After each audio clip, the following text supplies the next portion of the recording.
this is a great thing about being on our team. Look at this, watch this. And you guys have this form. So here it is, Deficiency Doc, right? This document you will send to the law firm and the lender. With your contract to the lender, when you send him your purchase contract, make sure you send him this document. Why? Because we have to disclose on the intent to proceed with all the financial things on the loan side that you're getting this extra 2%, just so you know. All right. So I need you to send this form to me, right? Some of you guys are saying, Anthony, I don't have this form. So let me go ahead and download it now, and I'll post it in Slack. Okay. All right. This basically tells the lender and the law firm how the money goes. It says buyer has agreed to a buyer agency fee commission of 4%, right, of the purchase price paid by the seller at the close of sale, blah, blah, blah. The seller of the property is purchased already paying a 2% commission, right? 2%. So now we just break it down here for him, for the law firm. All we're telling them is how to set up the altar. That's all we're doing, right? Sales price is this.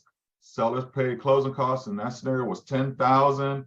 The deficiency, what's a deficiency? It's the difference in percentages between what the listing agent is paying and what your agreement is. 2% versus 4%, whatever that dollar figure is that goes to the law firm. They're just trying to figure out what numbers do we need to plug in. They don't want to hear a story. Okay. Transaction fees are $597.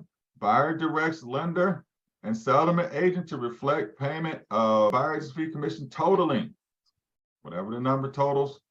They tell them to put it on the seller side, but it don't really matter if they put it on the seller or buyer side, just so you guys know. Your buyer signs this, because if they don't sign it, guess what? They're gonna have to pay it, and guess what? They're gonna sign it. They want to come out of closing costs. Okay. Okay. You sign it. So Oh yeah, buyer's broker. Yeah, you sign it. Yeah. so what happens when the seller side, insists because they're paying closing costs, blah, blah, blah, they want to use their law firm? Do we send this, do we vet to make sure that they understand the verbiage? Because that was the one issue that I had with that last one. You already know the answer to that question. Okay. Okay. Are you gonna miss out on 6 racks? You already missed out on 1,300. No, I didn't. I got that money. Oh, you did get it. Okay. How'd you get all your money? Huh? Buyer paid you? Yeah, Okay, good. gladly. That's Deficiency Doc. I'm dropping it in Dot Loop. In Slack. You got it.